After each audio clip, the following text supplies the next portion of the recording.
Karine azora bilengi na ye ya mibali biso ba grand garçon boto ya Karine tu azo changer mibali le roi ba caleçon le roi ba t-shirt non mais non plus je suis intelligent tant que végétarien aux elengi na pas Karine ngasko na yebwe omoni Karine azaki baza ba camarade na biso ba garçon na ya ka poto o baza ba promotion ezaka poto biso ka mutu okomisa bango ba mama na bango bana balemba ati lelo bateka ba mapa ba fufu awa ba famille na bango ba souffrir et mona ba Karine sora zu bango fuli bango basi le côté bango par ko finga so ba bima chap maboye parce que biso tout na kata toi ba youtubeur to représente on est là pour communiquer informer to longoli non d'abord ba buzz ba sani bana loko ba seto moni na minute tane bazongi ba kauki bana mutute parce que batu déjà si batimela bango oh bato a scène oyo bato a scène ibali wana baza ba gigolo bazanga misala osala baba coopérante net romona jeune le roi amupenya ana boutique na ye mais tout na végéta et le côté atambolaka na métro ba melima sanga ba mima bende ba ebo azaka na poto na biso le côté quand tu veux tu olingi komikiti ça il faut ba mona oyuma bazwa même musapina bazwa même misapina ba kotsona niche na yo.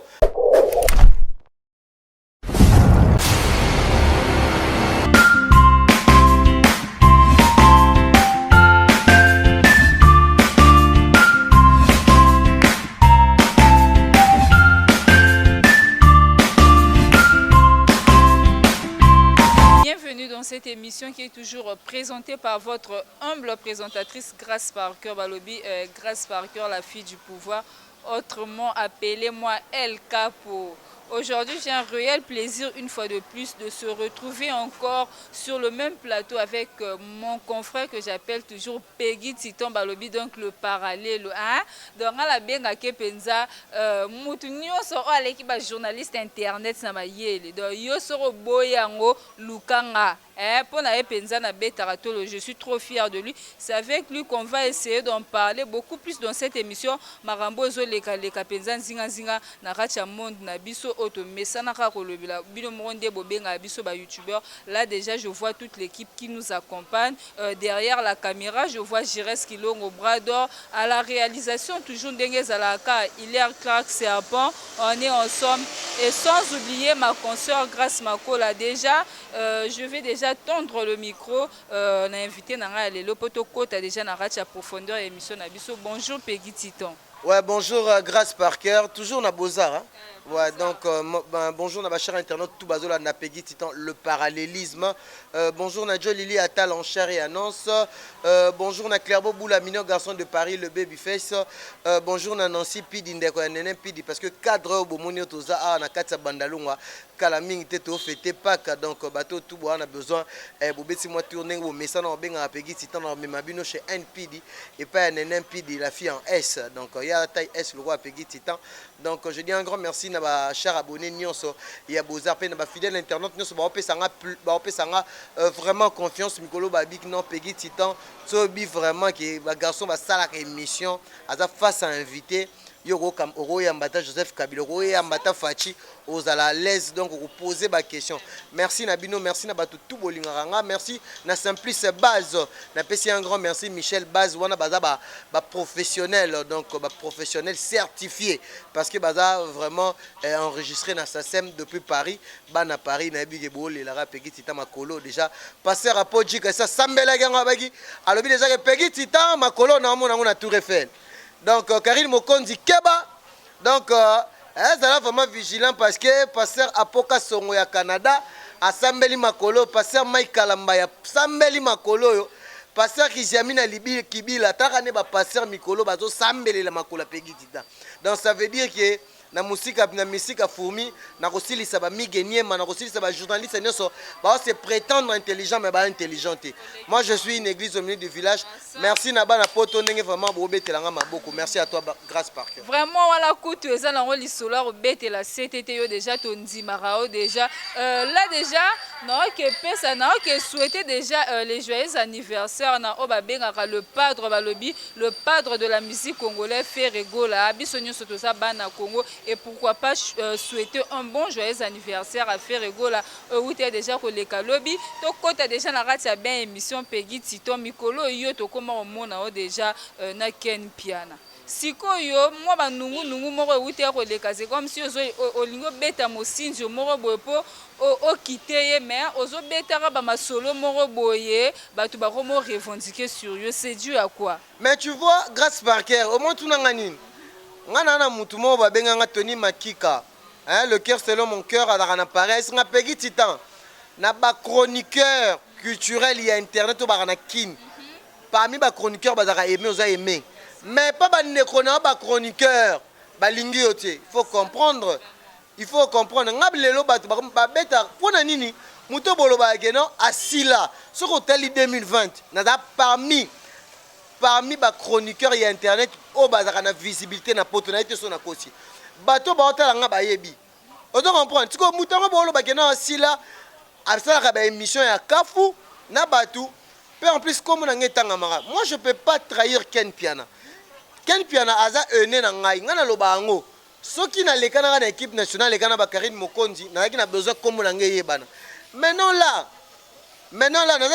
naza suna opportunité wana te naza susu na droit na su ya kolobelaka su makambo eza bafutilité te nazalaki na besoin bato bayeba kombo Peggy Titan pe en plus bayebanga na kombo mwa buzo bate yobi combien de bato bana kati ya internet mais babenganga intelligent ya presse en ligne pe fande simba on doit comprendre dans la minute on a besoin te que oh non boy na boy Ken Piana c'est mon frère mais ngana lingi kake ba chroniqueur culturel ba position ba mi pesi eza ba position bien mais kofinga ka batu ko takine batu na banenga mabe. Moi je peux pas être un gras omani baloba ke non ba funda ona likamu me ba kuta ona ngoti lelo batu belé ba olo ba na internet Peggy Titan songi Peggy Titan boye. Vous parlez de Peggy Titan tandis que ngana loba ngo moni ngai soko komi na ba temps o ba baloba ko mona ngai yeba ki mambo bien zoya donc ngana linga bongo.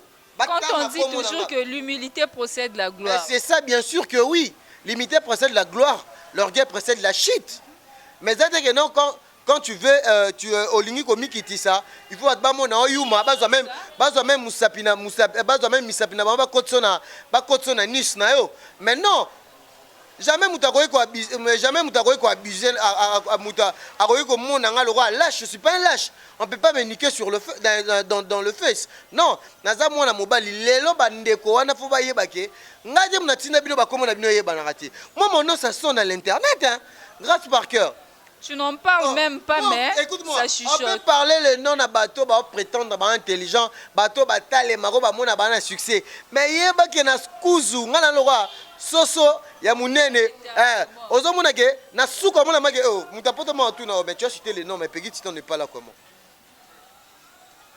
Preuve en eux nabimi parmi ba meilleure révélation il y a ba chroniqueur culturel nabimi 7e après si tu as capaché ba repêcher ngai ba repêcher ba debité boza mité mabe mais moi non vraiment moi mobali oyo mais bon tel vraiment depuis à Outa ici à Kinshasa abeti une année mais il faut voir des émissions. C'est ça place ba pesara mutu. Ngana na besoin de bo pesa nga ba prix, na besoin de bo sala nga bon. Na lingi ka ke non, ba tu ba reconnaître y a un Peggy Titan dans internet. Parce que tu vois des artistes et musiciens, on doit le respecter les artistes et musiciens. Et surtout artistes et musiciens au bazana ba parcours moko mouvement oh tout le Congolais, tous les Africains ba bi qui étaient mutu ba na musique, on peut pas l'ignorer. C'est pour cela ngai na bi ke non, na internet ya na glissé.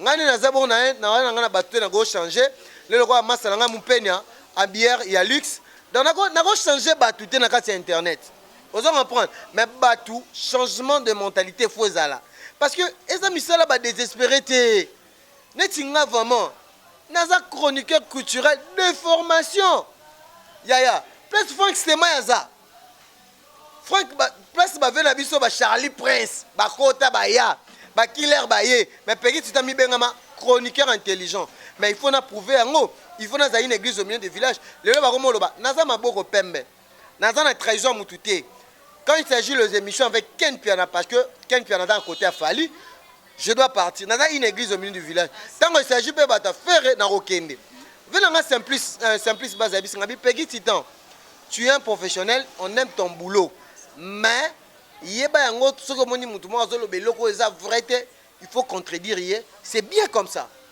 mais ça bato batika moi kombo na nga na banenga mabe nga na otinda bango te ke no bakombo na bango ti lelo yebana te na internet mpo na baya koatake ngai bakomisa nga boye donc mpo na nga naomona ngo eloko kuta koloba te toza na Kinshasa banene mpidi Kinshasa ya ba grand prêtre Mupenya Kinshasa donc Kinshasa masala nga Will Korisasi masala nga ebele baolanda ngai donc bana ba Paris ba Junior Chambo papa na Josna Eptan ba Gilles Mwaka direi donc opesa confiance au bato baopesa nga mais non ya on a lobi ki na koti na travail na boy distraction. Vraiment Peggy Titan to linga pe o souffler moi mukie non tikela nga pe maloba na loba mais dernièrement to uter romona pomba nion se déplique a uta pe ko organiser match moro boy par rapport kaka ya sortie officielle album na to mona pe bozala ki pe wana présent et puis il y avait aussi la présence de Gabana Basele. Siko et au moins enveloppe moro boy pomba pe ça qui to mona que c'est comme si Gabana s'accapara ki nango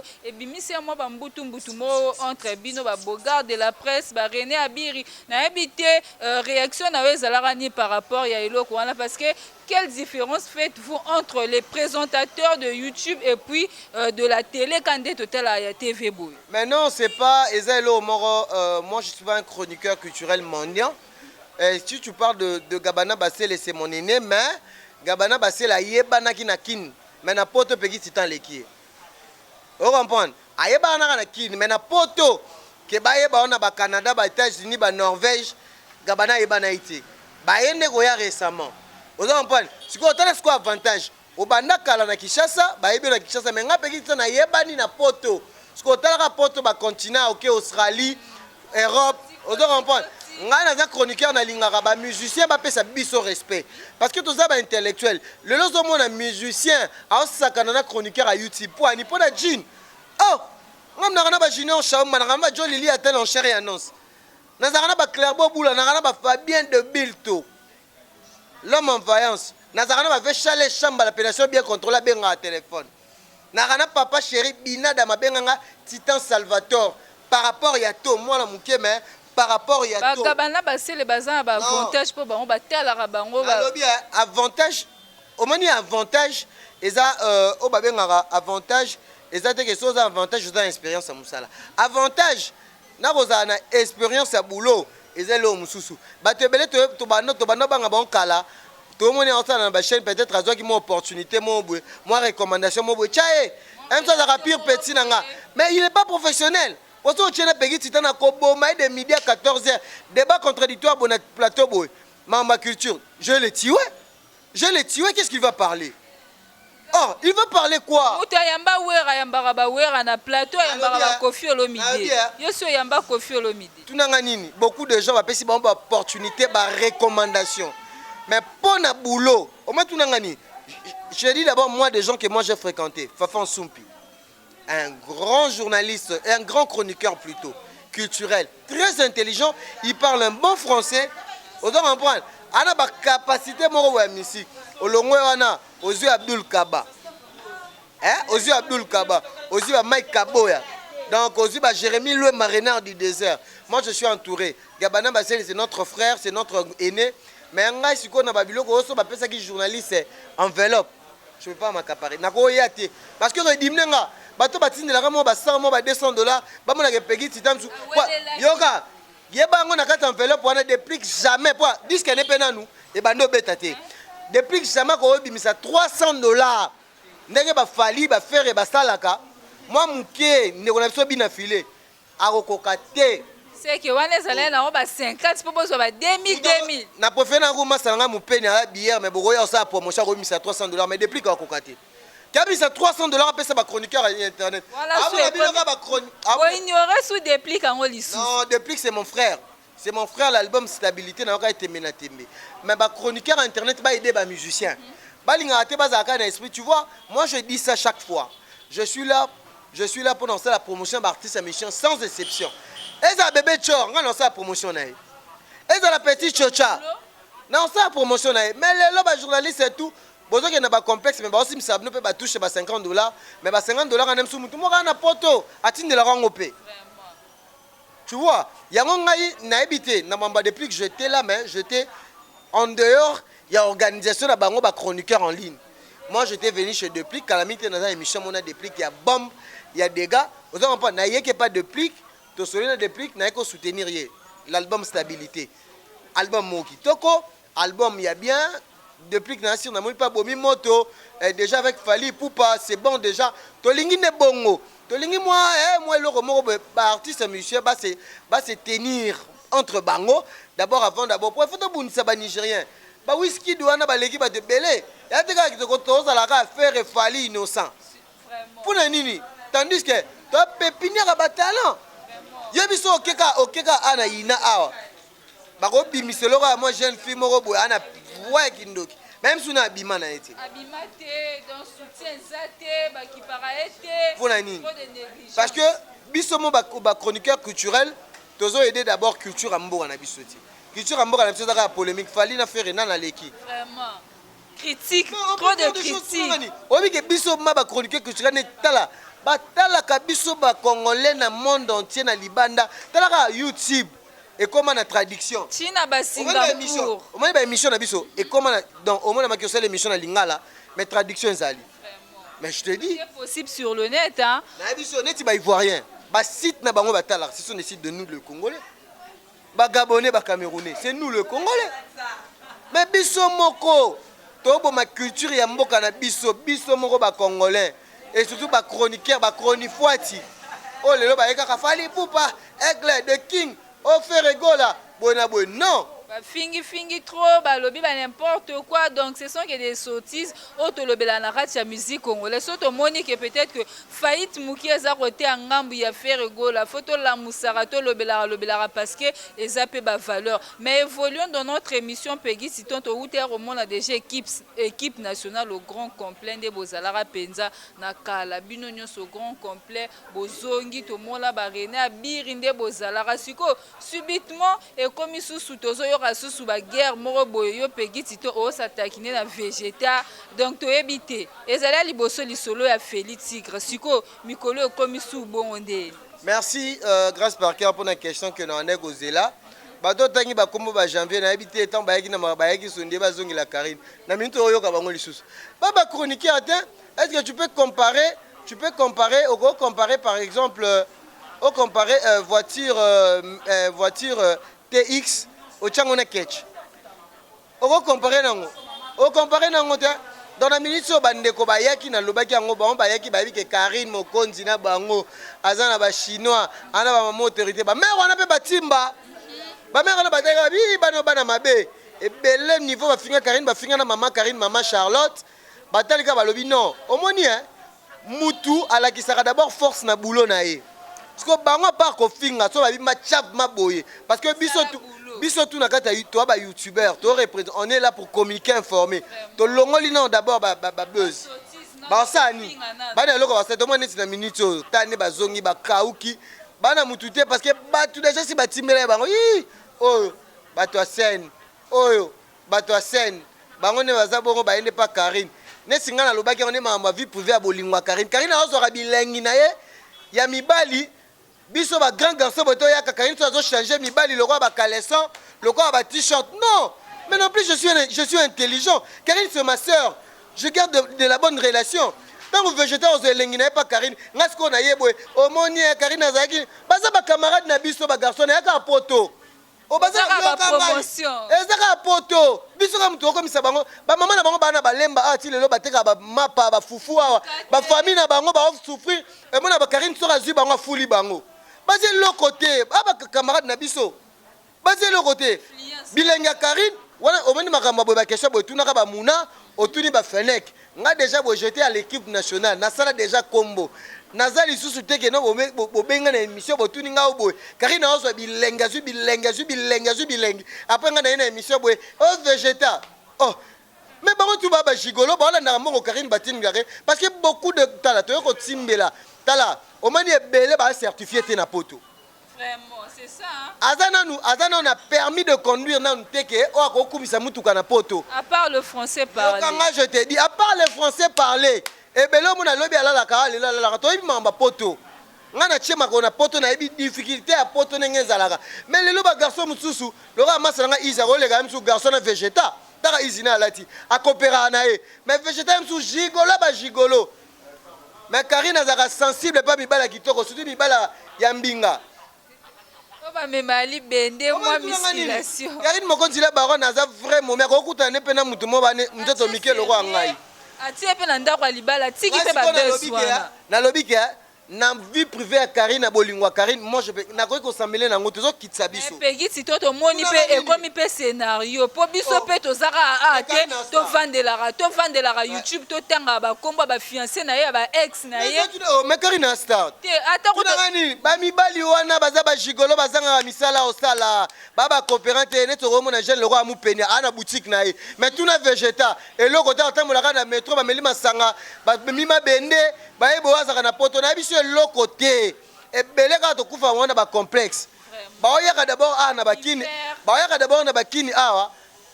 oyebike tuna ngani billet à moins cher en ligne neti ngaka na minute ko pesa ngana osomelo billet en ligne ototimeli eza eloko te bamiso bazoka en crédit abeni mutu moko boye azwi pa en crédit nga mona garçon mo bazaka mobala Karine abenga fimo bueno eli mwasi ya luyundama basomele billet en crédit abino ndo songisa mwanda mundamu yaya Karine elle fait sa vie Karine c'est une star et ça ngoma bete Karine c'est une star ko changer na mito mona ngona magazi to mona ngona ba star ba Kenny West to mona ngo ba Lady Gaga ba Lady Gaga Karine ata komi na mibali 20 ata changer mibali 100 000 et ça Karine pas venir que Karine a bungisi d'abord Karine ana matanga grand frère ne mususu ya avocat uto kufa susu siko na minute to ya tanga mama mwana na végéta pona vimba bo pesa yesu makambo ndenge Félix Kazai makambo omo pesa su végéta makambo mais Karine ozo fula bato végéta fula rata ba pegi tito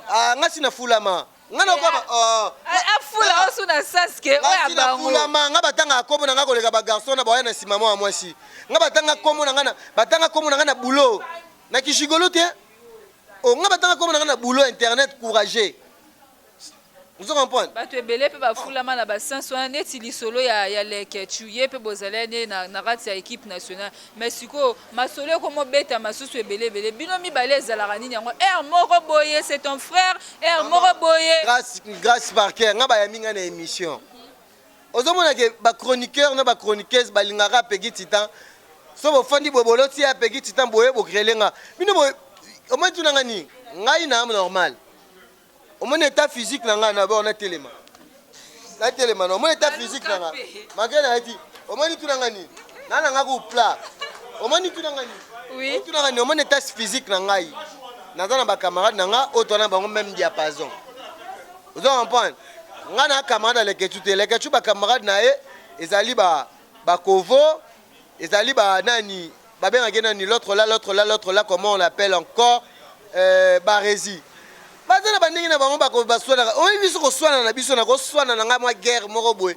mtuna ken pia na makizembe na nenga ki mubali bino bozo swana yo soka chaki bato en général ki akanga internet 2 ans akanga bango mais nga so zeke non ya kanga internet 2 ans mais nga ya msusu ane passé na sa émission 50 000 vies na cette émission il y a 50 000 vies na église ya Mike Kalambai na mariage à Jolissier batali na tu ko ça l'émission na Duche Kapanga mère Lubu en français Lubu bio oye ba ivoirien ba camerounais ba tu batelango personne âme vekin kesere mené à quoi mambo na raisonner maman ton na moni vie na nga na lekani na raisonner kin kester tout dans nini omoni na beti émission de bani na tala eza na ngona ba vue belete mozoka expression d'où chez moi Monique a dit non je suis face à un chroniqueur culturel et Lubu bio et ça les maté